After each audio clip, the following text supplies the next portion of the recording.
Have you ever felt like you're the only one reaching out? Like you're always the first to text, always the one to initiate the conversation, but somehow it feels like they're slipping further and further away. It's frustrating, right? You try everything. Play it cool, give them space, send funny memes, maybe even send that, "Hey, what's up?" text again. But still, it's crickets. And then, nothing. You begin to wonder, am I doing something wrong? Did I mess up? You can't stop asking yourself, why don't they ever text me first? But here's something you might not realize. What if this is the best thing that could happen for your relationship? What if by stopping the constant texting, you actually make them start missing you?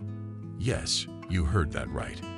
In today's video, we're diving deep into the psychology of why constantly texting first might be pushing them away, and how pulling back can actually make them long for your presence more than you think.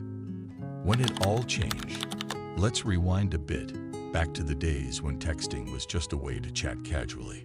Remember when you'd just send a message for fun? A simple "hey" or "what's up" was enough to start a conversation. But now, texting has become this huge part of our relationships. If you're not texting first, it can feel like you're missing out or not interested enough. Here's the thing. Texting has shifted from a simple communication tool to an expectation.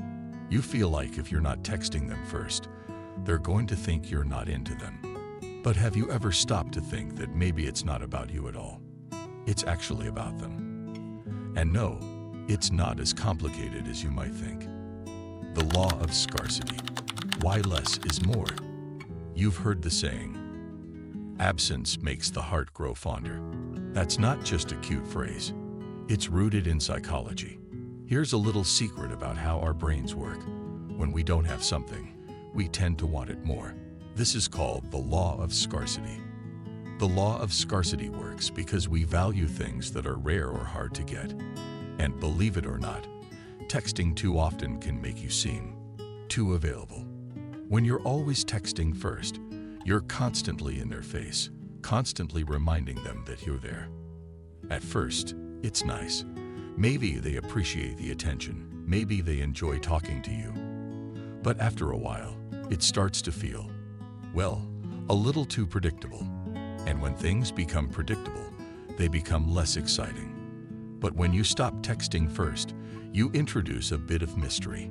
You pull back, and suddenly, they start wondering what you're up to. Are you thinking about them? Did you lose interest? Are you busy? This is when they start missing you. What you didn't realize. The power of space. Space.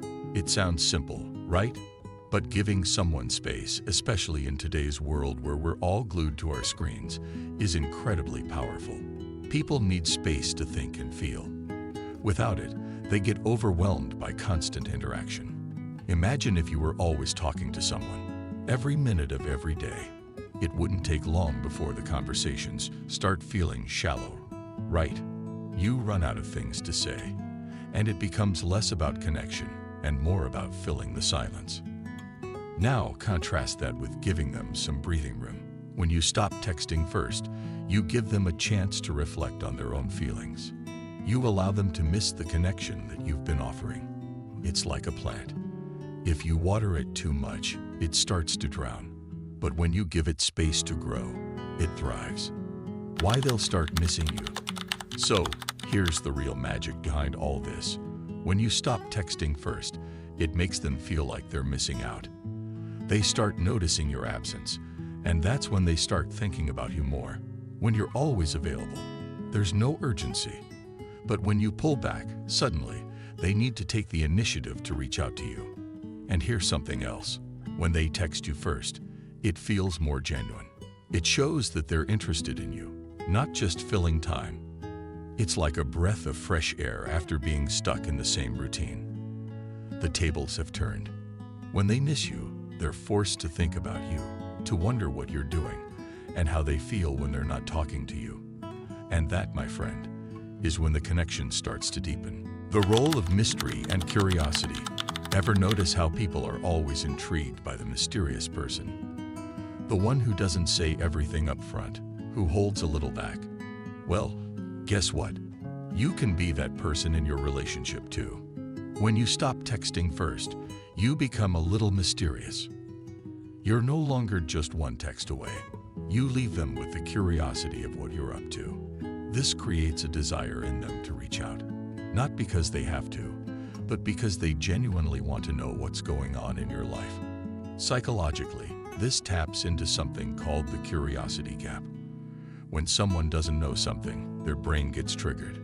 They want answers. So when you give them that little bit of space, their brain will start working overtime, thinking about you, wondering where you are, and why you're not texting. This is why they'll start texting you first. It's not just about being distant. It's about being interesting and creating an emotional pull that's hard to ignore. The reality check. It's okay to stop texting first. Now, before you go and completely shut down your texting habits, let's get real for a second. Stopping texting first doesn't mean you should stop communicating altogether. It's about creating balance. If you've been the one always initiating conversations, it's okay to step back and let them reach out. If they care about you, they will. If they don't, well, that's something you'll have to assess. But remember, you deserve someone who is just as invested in the connection as you are. The key here is to create a dynamic where both of you are contributing to the relationship. If you're always the one reaching out, you might start feeling drained or undervalued. But if they're the ones reaching out to you, it's a sign that they care and are putting in the effort. So don't feel bad about letting them miss you a little bit. It's a healthy part of any relationship. Don't forget, like and subscribe. Before we dive deeper into the final part of this video, I just want to take a second to remind you to like and subscribe if you're enjoying this conversation. We talk about real-life situations like this all the time, and trust me, you won't want to miss what's coming up next. Now, let's continue. You deserve more. Now that you understand the psychology behind why stopping texting first works, remember, you deserve someone who is just as invested in the relationship as you are. If you're always the one making an effort, it's time to let them feel what it's like to miss you. Let them wonder. Let them feel the space.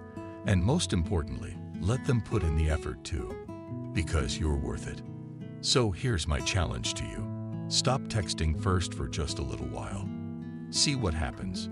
See how they respond. And if they miss you, it's because you've given them the space to realize how much they care. If you're ready to take control of your relationships and start building deeper connections, don't forget to like, share, and subscribe to this channel. You don't want to miss out on more content that will help you understand the psychology of relationships and how you can make them work for you. Remember, you deserve a relationship where both people are equally invested.